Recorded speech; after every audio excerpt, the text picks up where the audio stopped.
믿음으로 우리가 나갔는데 왜 우리의 삶이 더 안 풀어질까? 오늘 말씀을 통해서 우리 여호수아 말씀을 통해서 은혜 받는 시간 되시기를 축복합니다.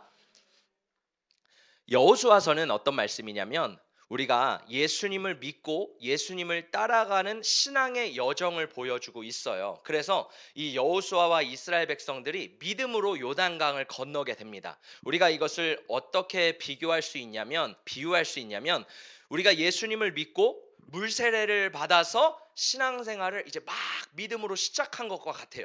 그래서 이제 우리가 가나안 땅에 들어가서 막 신앙생활을 하는 그런 여정과 굉장히 비슷합니다. 그 다음에 하나님이 뭐라고 하시죠? 할례를 행하라고 말씀하십니다. 우리가 신앙생활을 할 때 할례가 정말 중요한데 우리가 포피오피에다가 할례를 이제는 행하는 것이 아니라 마음의 할례를 행하라고 말씀을 드렸습니다. 이 마음의 할례가 뭐예요? 내 자아가 예수 그리스도의 십자가에서 죽어지는 겁니다. 우리가 예수님을 믿었을 때 믿음으로 믿고 구원을 받았지만 동시에 중요한 게 있는데 바로 할례를 통과해야 되는 거예요. 회개를 통과해야 되는 거예요. 십자가를 통과해야 되는 거예요. 우리가 십자가를 통과하고 내 자아가 십자가에 못 박힐 때 내 안에 누가 사신대요? 예수 그리스도께서 내 안에 사신대요. 다른 말로 하면 성령께서 내 안에 거하신대요. 할렐루야. 그래서 우리의 신앙생활은 내 힘으로 내 능력으로 내 노력으로 하는 것이 아니라 성령의 능력으로 행하는 줄 믿습니다. 그래서 우리가 마음의 할례를 받는 게 중요해요. 왜냐하면 내 자아가 죽어질 때 내 안에서 성령이 역사하시기 때문에. 우리 안에 육신의 생각과 영의 생각이 늘 싸우는데 이 육신의 생각을 할례시키고 십자가에 못 박고 죽여버릴 때 우리 안에 누가 역사하시는 거예요?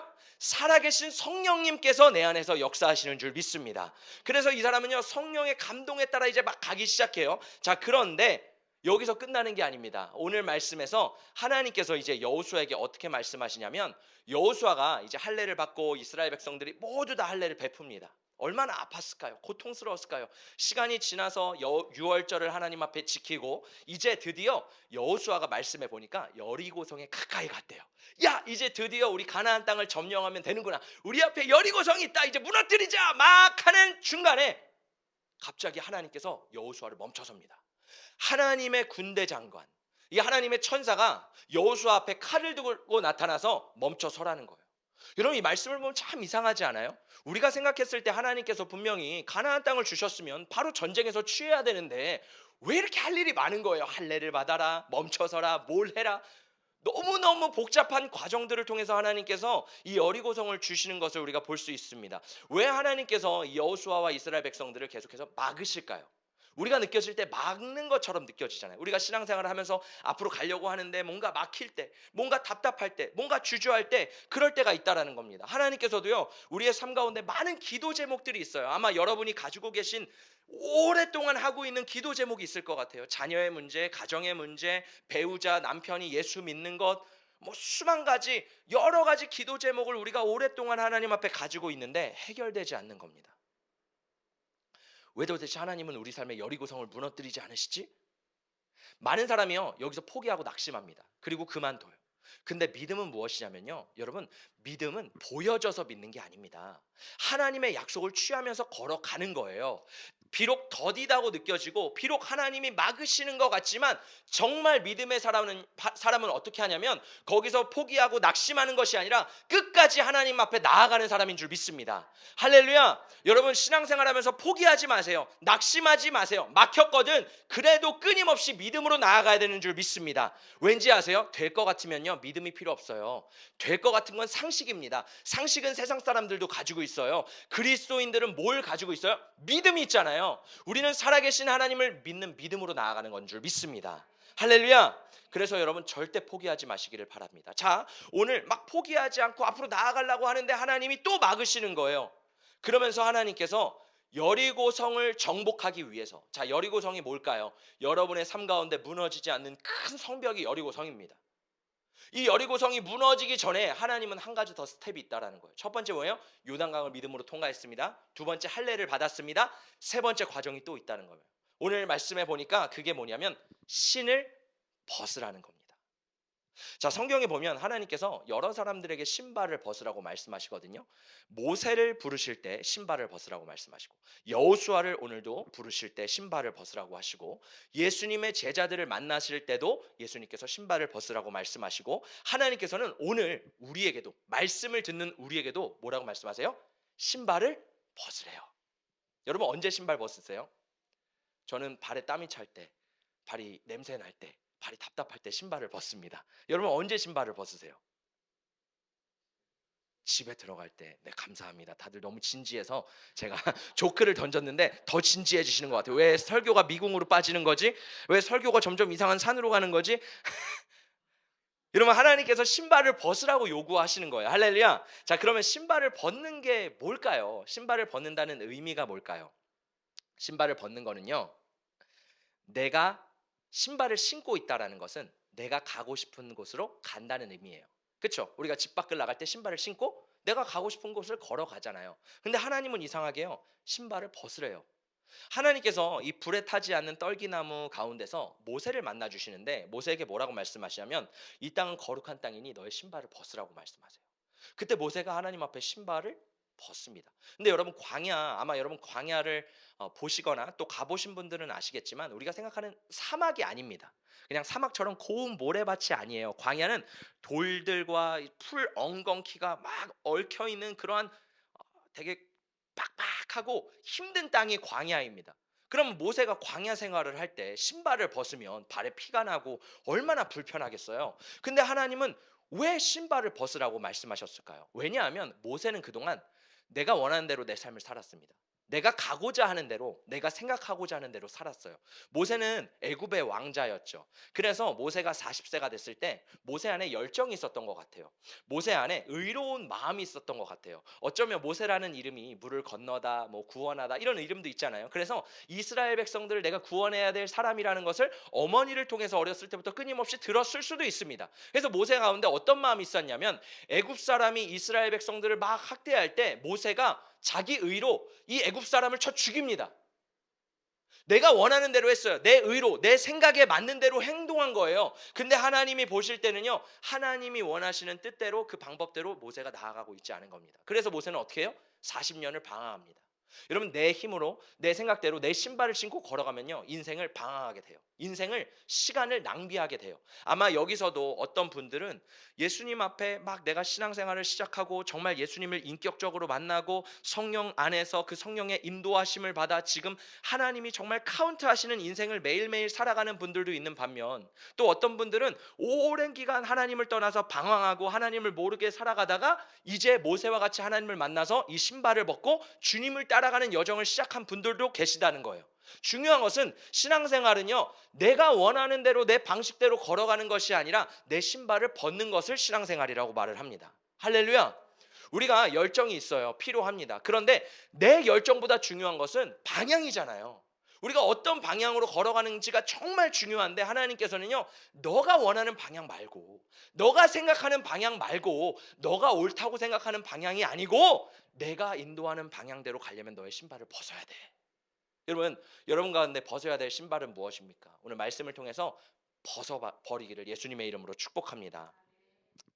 여호수아도 신발을 벗습니다. 자, 오늘 본문에 보니까 이 여호수아가 신발을 벗는데 참 재밌는 게 여호수아 2장에 보면 이 정탐꾼들이 여리고성에 들어가고 기생 라합을 만나서 어떤 소식을 듣게 되냐면 여리고성에 있는 많은 사람들이 이스라엘 백성들이 광야를 지나고 요단강을 건넜다라는 그 하나님께서 기적으로 이들을 인도했다라는 소식을 들으면서 간담이 녹아버려요. 이건 무슨 의미냐면 하나님께서 이미 여리고성을 싸워서 승리할 준비를 다 해놓고 계시다는 거예요. 우리들의 삶 가운데 외면적인 여리고성이 있죠. 하나님 앞에 기도하고 하나님 앞에 나아갈 때 이미 하나님이 우리에게 승리를 주셨는 줄 믿습니다. 할렐루야. 이미 하나님이 우리에게 승리를 주셨는 줄 믿습니다. 중요한 것은 제가 끊임없이 여호수아서를 통해서 말씀드리죠. 이미 외적인 승리는 하나님이 싸우실 거예요. 하나님이 해결하실 거예요. 중요한 것은 내 내면의 싸움은 내가 싸워야 된다는 거예요. 내 내면의 싸움이 하나하나 풀려 나갈 때 하나님이 일하신다는 거예요. 내가 믿음으로 건너고 내가 할례를 행하고 내가 신발을 벗는 것, 그것은 내 안에서 일어나야 되는 작업인데 이 작업이 일어날 때 하나님은 우리 삶 가운데 여리고성을 무너뜨리는 줄 믿습니다. 자, 그래서 신발을 벗는다는 표현은 무슨 표현이냐면 내가 주님의 종이라는 뜻이에요. 더 이상 내 원하는 내 뜻대로 하는 것이 아니라 주님, 내가 주님의 종입니다. 여러분 우리 이런 찬양 많이 부르지 않아요? 예수 우리 왕이여 또 주님만이 왕이십니다. 우리가 예수님 나의 왕이십니다. 또 기도할 때 주님 주님 이렇게 기도하잖아요. 주님이 무슨 뜻이에요? 주인님이라는 뜻이에요. 여러분 저는 우리가 이제 좀 말을 바꿨으면 좋겠어요. 저도 어색하지만 주님 하지 말고 주인님으로 바꿔보면 내 삶이 좀 바뀌지 않을까요? 그동안 내가 주인이었는데 이제 주인님이 예수님으로 이렇게 고백을 하다 보면 내 삶이 종으로 살아가는 거예요. 할렐루야. 물론 종의 계시도 있고 아들의 계시도 있고 신부의 계시도 있고 친구의 계시도 있지 여러 가지 계시가 있습니다. 그러나 오늘은 이 신을 벗는다라는 것은 주님의 종이 된다라는 거예요. 여러분 노예가 자신의 생각이 중요할까요? 자신의 표현이 중요할까요? 자신이 계획하는 게 중요할까요?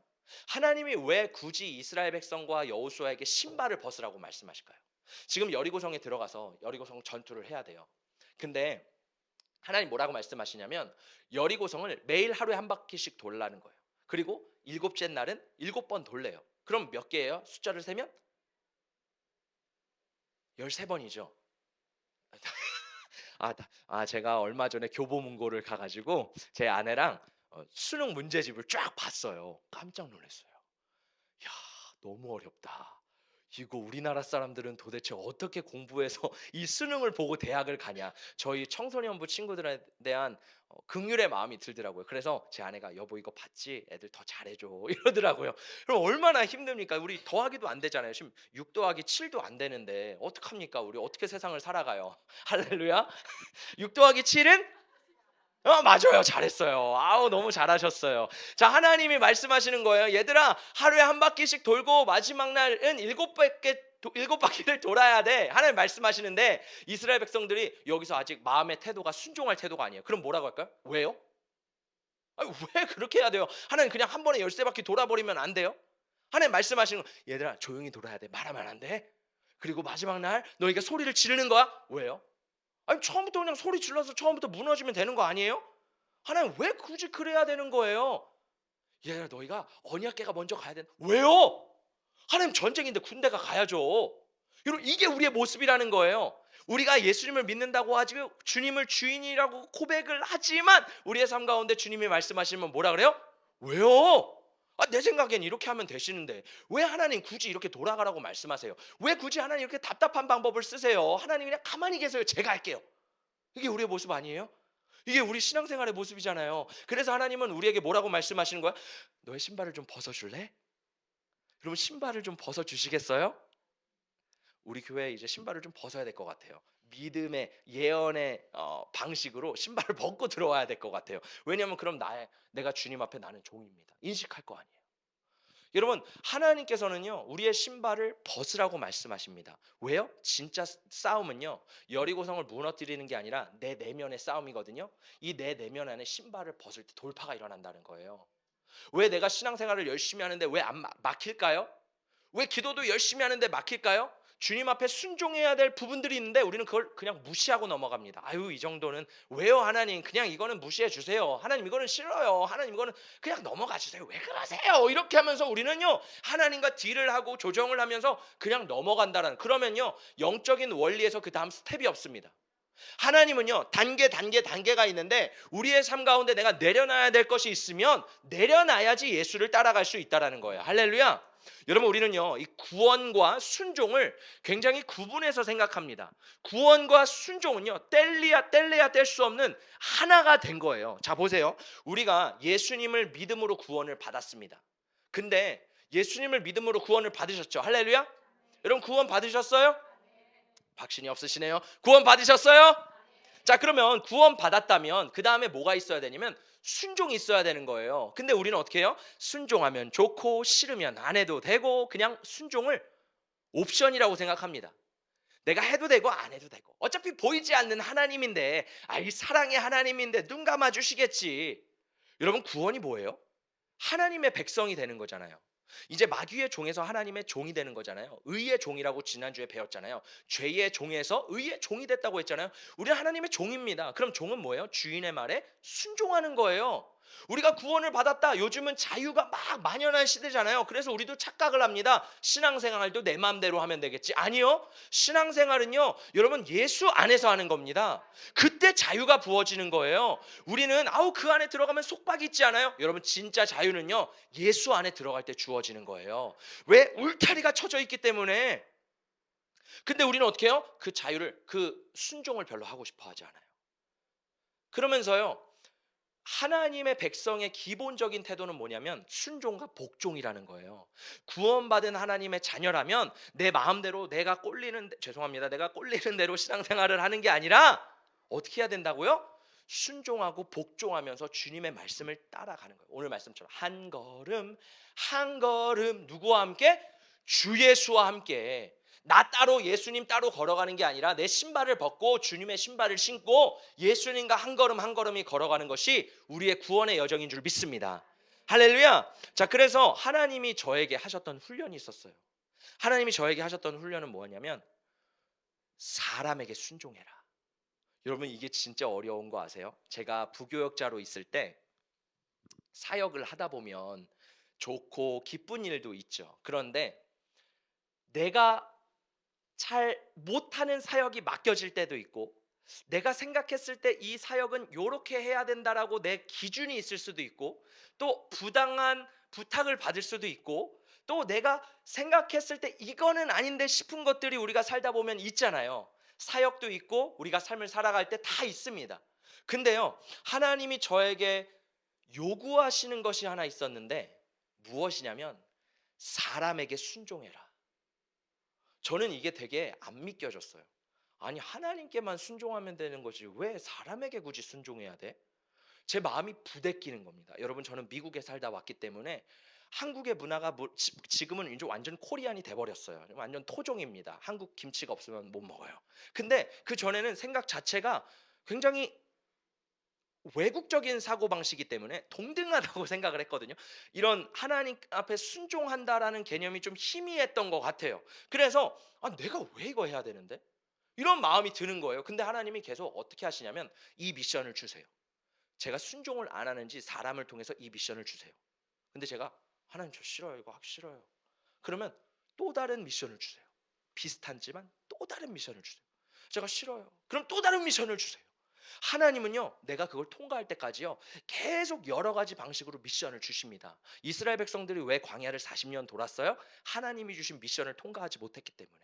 우리 신앙이 왜 돌파하지 못해요? 하나님이 주신 우리의 삶 가운데 주시는 미션들이 각 다릅니다. 제가 가진 미션, 집사님이 가진 미션, 권사님이 가진 미션 다 달라요. 근데 그거를 내가 알고 통과를 하면은 그 다음 단계로 올라가거든요. 근데 제가 그걸 계속 페일하는 거예요. 순종하기 싫어요. 하나님 이 사람은 절대 못하겠어요. 제가 딴 건 다 해도 이 사람은 못하겠습니다. 근데 제가 기도하는 가운데 하나님께서 저에게 어떤 마음을 주셨냐면 경민아, 너는 보이는 사람에게도 순종하지 못하는데 보이지 않는 나에게는 어떻게 순종을 하고 있니? 여러분 우리가 보이는 사람에게도 순종하지 못하는데 어떻게 보이는 하나님에게 순종할 수 있어요? 제가 이 말씀을 깨닫고선 제 머리를 팍 쳤습니다. 그래 맞아. 나는 하나님 앞에 순종한다고 착각하고 있는데 순종하고 있지 않았구나. 내가 원하는 대로 하고 살았구나. 여러분 중요한 건 뭐냐면요. 하나님을 따라가는 것은요. 나의 권리, 나의 생각, 나의 주장, 나의 판단, 나의 경험을 내려놓는 거예요. 그리고 예수님을 신뢰하는 거예요. 여러분 주님을 정말 신뢰하세요?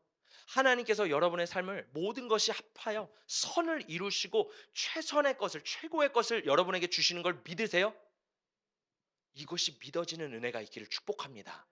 하나님에 대한 상처, 아버지에 대한 상처가 있는 분들은 이게 잘 믿어지지 않아요. 근데 기도할 때 나중에 이게 믿어지지 않는 분들은 하나님 믿어지게 해주세요.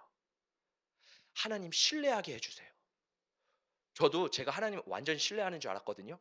개척하니까요. 제 믿음이 완전 빵이라는 걸 알았어요. 교회에 개척을 하다 보면 사람들이 별로 없잖아요. 그러면 한 사람이 이렇게 어려움이 있으면 그 문제가 교회 전체 가운데 이렇게 폭풍처럼 불어올 때가 있습니다. 그럼 제 마음이 어떠냐면 솔직한 제 마음은 이러다가 교회 망하면 어떡하지? 우리 교회 이러다가 문 닫으면 어떡하지? 이 사람 잘 해결돼야 되는데 이 사람 붙잡아야 되는데 제 마음에 늘 그런 마음이 들었습니다. 근데 하나님이 그 상황을 통해서 저에게 훈련시키는 건 뭐였냐면, 나를 신뢰해.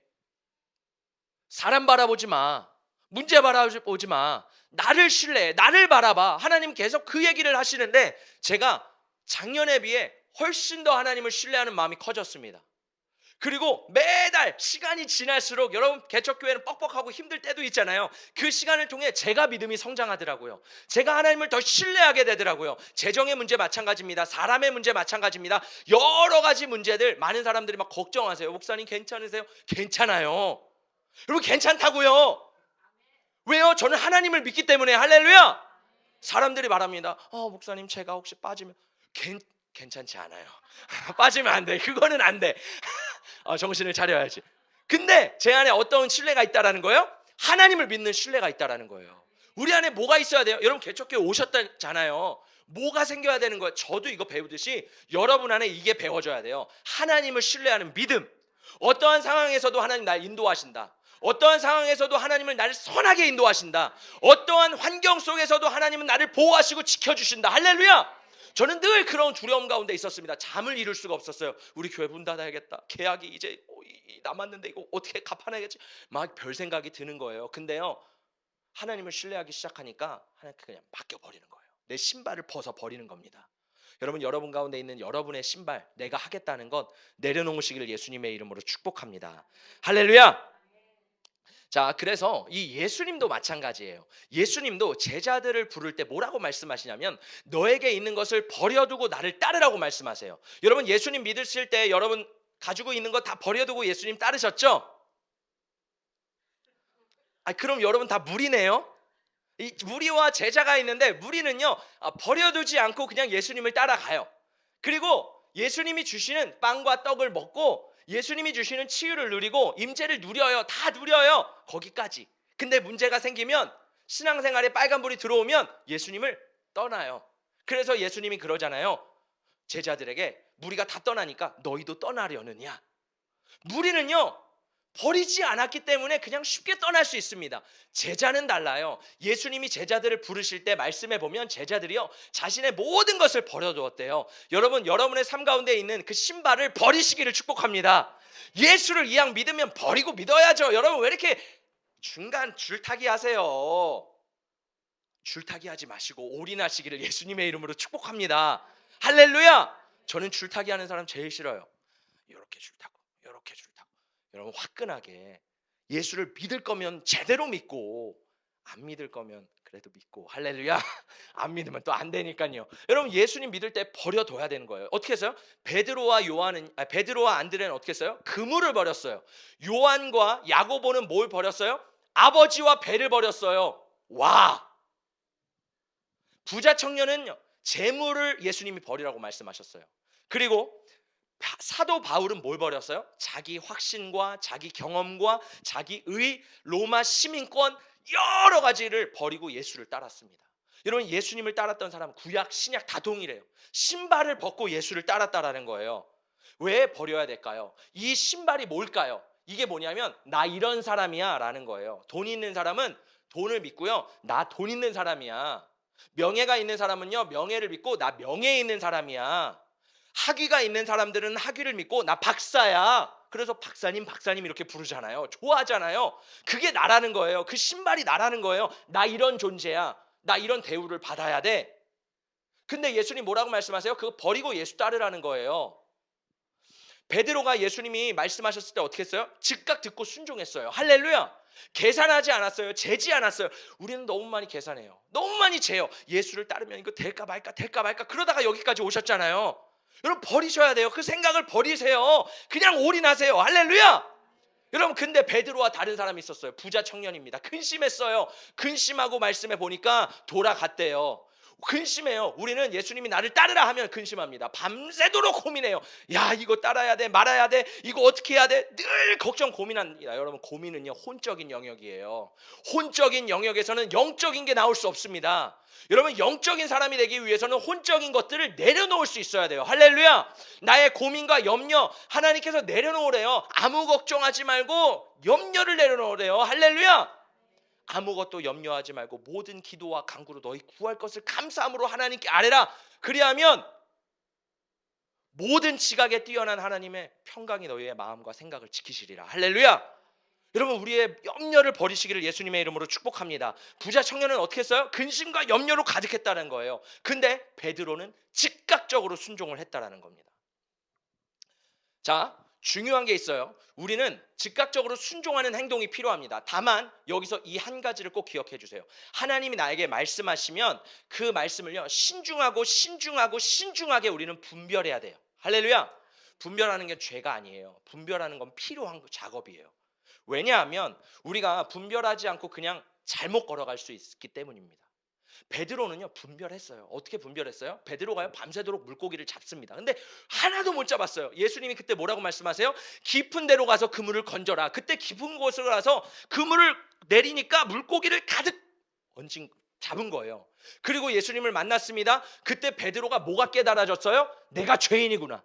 이분이 구원자구나. 무릎 꿇고 주여 나는 죄인이로소이다. 나를 떠나소서. 베드로 안에 예수가 그리스도라는 확신이 있었다고요. 내가 이분을 따라야겠다라는 확신이 있었다라고요. 그래서 예수님이 너는 나를 따르라 했을 때 그 확신이 있었기 때문에 예수를 따랐던 거예요. 할렐루야.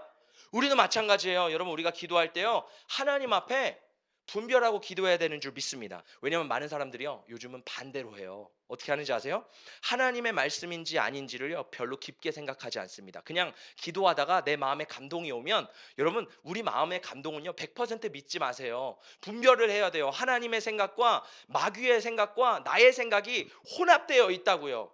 아무리 영적인 사람, 아무리 뜨거운 사람도요, 계속 분별하는 작업이 필요해요. 왜냐하면 우리는 여전히 육신을 입고 있는 사람이기 때문에. 그래서 우리가 분별을 해야 되는데 많은 사람들이요, 생각하지 않아요. 그냥 내가 기도했던 기도 제목 그대로 하나님이 마음을 주시는 것 같아요. 그러면 분별하지 않고 그대로 합니다. 그러면 바로 사고 쳐요. 여러분, 중요한 거는요, 하나님 앞에요, 하나님이 말씀하실 때요, 우리가 분별하고 정말 하나님의 뜻인지 알고 행동을 할 때는 즉각적으로 순종하라는 겁니다. 할렐루야. 저는 여러분, 정말 우리가 뱀처럼 지혜롭고 비둘기처럼 순결한 저와 여러분 되시기를 예수님의 이름으로 축복합니다. 마가복음 10장에 보면 이 부자 청년과 거지 바디메오가 나와요.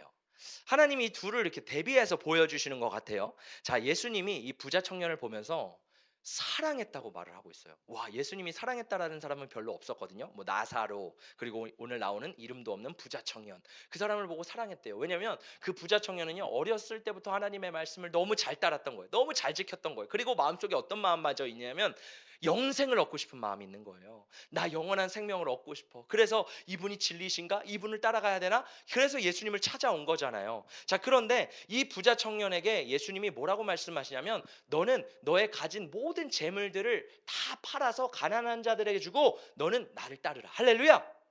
아멘이 없네요. 여러분, 가진 거 다 주고 싶죠. 팔고 싶지 않죠. 다시 할게요. 예수님 부자 청년에게 뭐라고 말씀하시냐면, 너는 너가 가진 거를 다 팔아서 가난한 자들에게 주고 너는 나를 따라라. 할렐루야. 아멘 소리가 너무 작네. 할렐루야. 네, 예수님이 제자로 부르셨어요. 여러분, 성경에 보니까 제가 말씀을 오늘 묵상하는데 뭘 깨달았냐면, 우리는 예수님의 12제자를 예수님이 부르셨을 때 다 예스 했잖아요. 그래서 예수님의 제자들은 다 예스하네? 근데 오늘 말씀해 보니까 예수님의 제안에 노 했던 사람도 있다라는 거예요. 어떤 사람? 부자 청년. 이걸 놓고 싶지 않은 거예요. 그러니까 근심하는 거예요. 자, 이 사람이 왜 돌아갔을까요? 우리 함께 말씀을 큰 소리로 읽어보겠습니다. 시작. 그 사람은 재물이 많은 고로 이 말씀으로 인하여 슬픈 기색을 띠고 근심하며 가니라. 자, 이 부자 청년은요, 예수님이 말씀하셨을 때 재물이 많았대요. 그래서 근심하고 가버렸대요. 자, 왜 그럴까요? 신발을 벗고 싶지 않은 거예요. 내 신발이 지금 너무 좋고 내가 가는 길이 지금 너무 좋은데 굳이 예수님 때문에 내 비싼 구찌 신발을 팔고 예수님 따르고 싶지 않은 겁니다. 이것이 우리의 모습 아니에요? 예수님께서 말씀하세요. 너 결단하고 나를 따라라. 근데 우리는 어떻게 해요? 아, 예수님, 우리 그러고 싶지 않은데요. 여러분, 저는 예수님 그냥 이 길을 걸어가고 싶은데요. 자, 이 청년이 왜 그냥 돌아갔을까요? 이 청년이 돌아갔던 이유가 성경에 나와요. 믿는 구석이 있었대요. 뭐예요? 재물이 믿는 구석이었어요. 야, 나는 예수 아니어도 돼. 재물만 있으면 돼. 늘 마음속에 늘 옵션이 여러 가지가 있는 겁니다. 재물도 있고 뭐 우리 가정도 있고 여러 가지가 있어서 굳이 예수님 아니더라도 나는 돈만 있으면 돼 라고 해서 예수님 버린 거예요. 자, 그러면 바디메오는 어땠을까요? 우리 함께 말씀을 읽어보겠습니다. 예수님이 이 맹인, 눈이 안 보이는 거지 바디메오를 치유하시고 그 다음 장면이에요. 함께 읽어보겠습니다. 시작. 예수께서 이르시되 가라 내 믿음이 너를 구원하였느니라 하시니 그가 곧 보게 되어 예수를 길에서 따르니라. 50절에 보면 이 거지 바디메오가 어떻게 하냐면 자신의 겉옷을 버려두고 뛰어 일어나 예수님을 따랐대요. 자신의 겉옷을 버렸대요. 다른 말로 하면 신발을 버려두고 예수님을 따랐대요. 할렐루야. 그리고 심지어 예수님은요 바디메오에게 너 나 따라라 이렇게 말도 안 하셨어요. 근데 바디메오는요 자신의 모든 것들, 겉옷마저도 내 모든 전 재산마저도 버리고 예수님을 따른 거예요. 할렐루야. 이 바디메오는요 정말 예수밖에 없었던 사람이에요. 부자 청년은요 예수 아니고 다른 게 많아요. 바디메오는 예수밖에 없었어요. 여러분 어떠세요? 여러분의 마음을 한번 살펴보세요. 여러분 제가 말씀드리는 거는 물리적인 게 아니에요. 여러분의 재산을 진짜 팔아라, 다 바쳐라 이게 아닙니다. 우리의 마음을 바라보라는 거예요. 내 마음 속에는 뭐가 있냐는 거예요. 여러분 마음 속에 정말 예수면 다예요? 정말 예수께 올인이에요? 예수께 내 인생을 바디메오처럼 다 걸 수 있어요? 부자 청년은 그러지 않았다고요. 왜? 뒤를 돌아봤어요. 돈을 돌아봤어요. 김용기 선교사님이 이 공동체를 하시잖아요. 그럼 거기는요 들어오기 위해서 어떻게 해야 되는지 아세요? 자신의 재산을 다 팔고 맨몸으로 거기 가족이 다 들어와야 돼요. 거기에 하나의 비결이 있대요. 왠지 아세요? 공동체 생활을 하고 신앙 생활을 하고 예수를 따라가다 보면 부대낌 있잖아요. 힘들잖아요. 어렵잖아요. 아, 이렇게까지 굳이 믿어야 돼? 그리고 사람들이랑 막 관계도 어려워지잖아요. 같이 생각해 보세요. 같은 가족 한 10가족이 같은 층, 같은 집에 사는 거예요. 방이 다른 거예요. 얼마나 부딪히고 힘들까요? 근데요, 재산을 다 팔아서 돌아갈 수가 없는 거예요. 그냥 오직 예수 바라보고 가는 거예요. 거기 중요한 게 원리가 있더라고요. 여러분 우리가 우리 마음속에 여러 가지 옵션이 있으면요. 예수님 아니고서도 굳이 예수 믿지 않아도 돼요. 근데요. 오늘 바디메오는 어땠대요? 빠져나갈 구멍을 다 버렸다는 거예요. 여러분 오늘 말씀을 통해서 여러분 마음 안에 있는 빠져나갈 구멍들, 마음 안에 있는 여러분이 생각하는 옵션들을 다 벗어버리기를 예수님의 이름으로 축복합니다. 여러분이 지금 신고 있는 신발은 무엇인가요? 예수님이 아닌 여러분이 진짜 믿고 있는 구석은 뭔가요? 재산? 부동산? 주식? 돈? 자녀? 여러 가지가 있잖아요. 그런데 예수님 말씀하세요. 이 모든 것들을 내려놓고 나를 따라야 된다. 할렐루야. 우리의 중심이 예수님께로 고정되기를 예수님의 이름으로 축복합니다. 우리 함께 바울의 고백을 함께 읽어보겠습니다. 함께 읽어볼까요? 시작. 나는 8일 만에 할례를 받고 이스라엘 족속이요 베냐민 지파요 히브리인 중에 히브리인이요 율법으로는 바리새인이요 열심으로는 교회를 박해하고 율법의 의로는 흠이 없는 자라. 그러나 무엇이든지 내게 유익하던 것을 내가 그리스도를 위하여 다 해로 여길 뿐더러 또한 모든 것을 해로 여김은 내 주 그리스도 예수를 아는 지식이 가장 고상하기 때문이라. 내가 그를 위하여 모든 것을 잃어버리고 배설물로 여김은 그리스도를 얻고. 아멘. 이게 바울의 고백이거든요. 바울이 뭐라 그래요? 내가 할례도 받았대요. 유대인들에게 할례는 중요한 표징이잖아요. 유대인, 진짜 유대인이라는 자부심이거든요. 근데 바울은요 예수 때문에 그 할례를 버렸대요. 바울은 가말리알의 문화생이었습니다. 최고 엘리트 코스예요. 지금으로 하면요 한국 사람이 미국에 가서 유학을 하고 석학의 밑에서 유학을 하고 온 사람이에요. 영어와 한국어와 뭐 여러 가지 언어들이 능통한 사람이 바울이었습니다. 근데 그것도 예수를 위해서 배설물로 여겼대요. 바울은 로마 시민이었어요. 지금으로 말하면 독수리 여권, 미국 시민권을 가지고 있는 사람이에요. 근데 자기의 권리를 주장하지 않았습니다. 매를 맞을 때 예루살렘에서 그 로마 군병들에게 끌려갈 때요 물론 복음을 위해서 썼지만 자기 의를 위해, 자기의 어떠함을 위해서 자기의 그런 것들을 쓰지 않았어요. 바울은요 오직 예수 때문에 모든 것들을 해로 여기고 배설물로 여기며 예수를 따랐다는 거예요. 왜요? 더 이상 할례, 엘리트 의식, 로마 시민권, 바울이 가지고 있는 모든 것들은요, 바울의 삶을 지탱해주는 신발이 아니었습니다. 성경을 보면요, 하나님이 쓰시는 사람들, 그리고 우리가 닮아가야 될 믿음의 선배들의 모습들을 보면 공통점이 있죠. 다 신발을 벗었다라는 거예요. 제가 예수님을 따르기 전에 저의 모습을 보면, 물론 모태신앙으로 쭉 자랐기 때문에 예수님 안에 있었고 교회를 다녔지만, 정말 예수님을 인격적으로 만나고 예수님의 부르심을 받고 그 삶을 살아가기 전까지는 세상 사람과 동일한 사람이었어요. 그때는요, 제 신발을 신고 걸어갔습니다. 문의는 예수를 믿죠. 문의는 교회를 다니죠. 그러나 여전히 내 신발을 신고 그렇게 걸어가는 인생을 살아갔어요. 물론 하나님께서 모든 것을 합력하여 선을 이루시고 모든 발걸음을 인도하시죠. 예수 안에 있는 자에게는. 할렐루야. 그래서 우리가 여태까지 걸어왔던 것도요, 버릴 게 하나도 없어요. 예수 안에 있는 자에게는.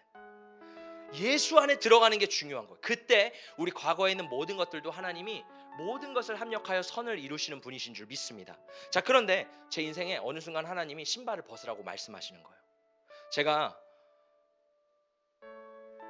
목회를 하겠다는 생각을 한 번도 못 해봤거든요. 근데 하나님이 저를 목회자로 부르시면서 나를 따르라 이렇게 말씀하시는 거예요. 얼마나 부담스럽던지 여러분 생각해 보세요. 미국에서 유학해서 방금 막 따끈따끈하고 이제 막 앞날이 창창하고 성공의 길이 제 나름대로 제 생각에는 열려 있었어요. 뭐 다 말씀을 드릴 수 없지만 뭐 마이크로소프트에서도 연락이 오고 아마존에서도 연락이 오고 지금도요, 제가 올렸던 그 이력서가 남아 있나 봐요. 계속 막 일주일에 한 번씩 미국에 있는 회사에서 막 연락이 와요. 신기하죠? 뭐 몇십 년이 지났는데 아직도 연락이 오는지 너무 신기해요. 근데 제가 그렇게 제 세상 원하는 대로 제 신발대로 그렇게 살았는데 주님이 나를 따르라 말씀하시는 거예요. 그때 너무 부담스럽더라고요. 왠지 아세요? 내가 주의 길을 걸어가면 내 스펙을 다 내려놔야 되는데, 야, 내가 이 스펙을 이게 난데? 이게 내 모습인데 나를 내려놓으라고? 여러분, 제 친구들이 진짜 잘 살았어요. 정말 유학생들 잘 살잖아요. 돈들이 많거든요. 근데 나 목회길 걸어가면 결혼은 제대로 할 수 있을까? 진짜 여러분, 결혼 자신이 없더라고요. 제가 생각했던 목회자는요, 이렇게 정장 맨날 큰 정장 이렇게 입고 맨날 이렇게 늘어지고 여기 앞에 늘어지고 무릎 꿇어가지고 막 이렇게 막 다니고 머리 덥수룩하고 이런 목회자들을 많이 생각을 했어요. 그래서 난 그런 멋없는 목회자가 되기 싫은데, 막 내려놓아야 될 게 너무 많은 거예요. 돈도 내려놔야 되죠. 스펙도 내려놔야 되죠. 친구도 내려놔야 되죠. 결혼도 내려놔야 되죠. 여러분, 남의 일이라고 이렇게 생각하지 마세요. 막상 여러분이 닥쳤다고 생각해 보세요. 여러분 인생에서 너 사업을 내려놔라 이렇게 말씀해 본다고 생각해 보세요. 이게 쉽게 되는 게 아니잖아요. 제가 진짜 고뇌하고요, 너무 걱정을 했어요. 하나님, 저 이거 스펙은 못 내려놔요. 아니, 목회자로 부르시려면 미국 보내지나 마시지. 지금 몇 억 들여가지고 여기 왔는데 왜 이 길을, 다른 사람들 그냥 몇 천만 원, 몇 백만 원으로 그냥 가고 저희 아버지 회사에서 장학금 나와가지고 그냥 공짜로 한국에서 갈 수 있는데 왜 굳이 하나님 저를 이렇게 보내시냐고요. 원망을 많이 했어요. 근데 하나님 말씀하시는 거예요. 너의 신을 벗어야 된다. 하나님이요, 제 인생 가운데 그런 걸 하나하나 버리게 하시더라고요. 스펙을 버려라. 사람을 내려놔라. 돈을 내려놔라. 우상을 내려놔라. 제 안에 여전히 지금도 계속 생기고 있어요. 인간이기 때문에 여전히 있습니다. 뭐 큰 교회가 되고 싶은 마음, 부흥하고 싶은 마음, 뭐 돈은 포기했다고 쳐도 영향력은 그래도 가져야지, 그래도 진짜 하나님께 쓰임받는 전 세계적인 목사가 돼야지, 막 이런 마음들이 올라옵니다. 그게 제 솔직한 마음이에요. 근데 하나님 뭐라고 말씀하시면 그런 거 하나 내려놓으래요. 제가 개척을 하면서요, 제 꿈이 바뀌었어요. 제가 신학교 다닐 때 저의 꿈이 뭐였는지 아세요? 웃지 마세요. 7만 명 목회하는 목회자예요. 7, 완전한 수 7. 그래서 7만 명 목회하는 목회자가 되겠다. 너무 비웃으시는 거 아니에요? 근데요, 제가 개척을 하면서 그 꿈이 완전히 하나님 앞에 좌절되더라고요. 하나님 그걸 내려놓으라고 하시더라고요. 너 신발 벗어. 저는 지금요, 막 7만 명, 7천 명 이런 거 꿈꾸지 않습니다. 물론 제 안에 그런 마음이 올라오긴 해요. 물론 부흥도 해야죠. 그건 하나님의 뜻이니까. 근데 인간적인 마음과 하나님이 주시는 생각은 다르잖아요. 제 인간적인 생각들이 하나님 앞에 꺾이기 시작하더라고요. 어떤 생각을 하냐면, 진짜를 만들어내는 교회가 되자. 진짜 성도들이 진짜 예수를 위해 올인하는 자들, 진짜 무리가 아니라 어중이 떠중이 아니라, 여러분 제가 보니까 큰 교회는 큰 교회 이유가 있더라고요. 물론 이유를 안다고 다 할 수 있는 건 아니에요. 그러나 이유가 있더라고요. 저처럼 이렇게 난리치면서 설교하면 안 돼요. 조용히 움직이지 않고 손을 모으고 해야 돼요. 이 마이크도 쓰면 안 돼. 이런 거 쓰거나 아니면 구준액 써가지고 이렇게, 옷도 이런 거 입으면 안 돼. 정장 무조건 입고 이렇게 두꺼운 스탠다드하게. 근데요, 그냥 저는 하나님 앞에 개척을 하면서 이걸 깨달아, 진짜를 만들어내자. 어려워요, 여러분. 진짜가 되기 저도 어려워요. 그리고요, 누군가가 진짜로 변화시키고 만들어내는 것도 제가 하는 건 아니지만, 저는 씨를 주고 물을 주잖아요. 변화시키는 건 하나님이잖아요. 근데 그건 쉽지 않더라고요. 씨 뿌리는 것도 어려워요. 물 주는 것도 어찌나 어려운지 안 변해요. 저도 지치더라고요. 물을 주고 주는데 왜 안 변하나? 여러분, 왜 안 변하세요 도대체?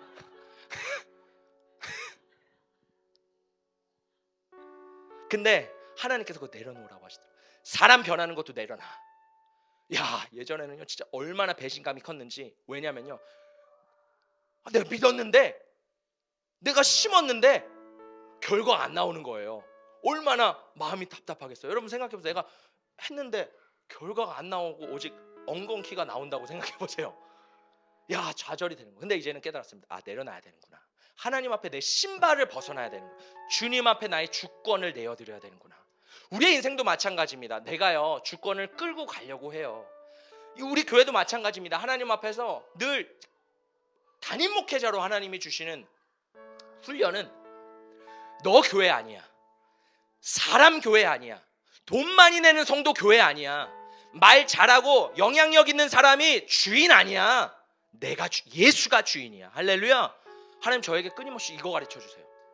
사람 의지하지 마. 돈 의지하지 마. 사람들이 그래요. 막 돈 많은 사람들도 오잖아요. 어려운 사람들도 오잖아요. 목회자가 흔들리지 않겠어요? 근데요, 저는 그 마음을 정했습니다. 아니, 돈 많은 사람도 성도고 돈 없는 사람도 성도야. 그거를 돈으로 판단하지 말자. 영혼으로 보자. 할렐루야. 여러분, 우리 안에 진짜가 되기를 축복합니다. 예수 믿고 진짜 되기를 축복합니다. 여러분 안에 지금 신고 있는 신발 뭐예요? 저도 제 안에 있는 카드를 깠잖아요. 여러분 안에 있는 신발은 뭐세요? 하나님 앞에요, 그거 내려놓으세요. 그거 가지고 있으면요, 내 앞에 있는 여리고성 절대 무너지지 않습니다. 아무리 기도하고 아무리 말씀 보고 아무리 주님의 신앙생활을 열심히 봉사하고 산다고 할지라도 내 앞에 있는 여리고성은 절대 무너지지 않아요. 믿음의 돌파는 절대 일어나지 않아요. 언제 일어나요? 순종할 때 일어납니다. 할렐루야. 믿음의 돌파는요, 내가 버려둘 때 일어나는 거예요. 제 삶 가운데 제가 믿음으로 성장하는 시기가 있더라고요. 마치 나무도 이렇게 나이테가 이렇게 하나하나 늘어나잖아요. 추운 겨울을 맞이하고 어려운 상황을 맞이할 때마다, 또 시간이 지날 때마다 그게 툭툭툭 생기잖아요. 신앙도 마찬가지예요. 내가 하나님 앞에 순종하고 내 신발을 벗고 돌파할 때마다 나의 신앙이 한 단계 성장하는 줄 믿습니다.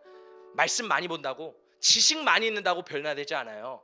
기도 많이 한다고 변화되지 않습니다. 그렇다고 기도하지 말라는 거 아니에요. 말씀 보지 말라는 거 아니에요. 중요한 것은 그것을 한 만큼 우리가 순종을 하며 따라가야 된다는 겁니다. 할렐루야. 여러분, 오늘 말씀을 통해서 여러분 안에 있는 신발은 무엇인가요? 오늘 마지막 말씀을 함께 읽어보기를 원합니다. 우리 요한계시록 말씀입니다. 함께 읽어보겠습니다. 시작. 이 사람들은 여자와 더불어 더럽히지 아니하고 순결한 자라. 어린 양이 어디로 인도하든지 따라가는 자며 사람 가운데에서 속량함을 받아 처음 익은 열매로 하나님과 어린 양에게 속한 자들이니.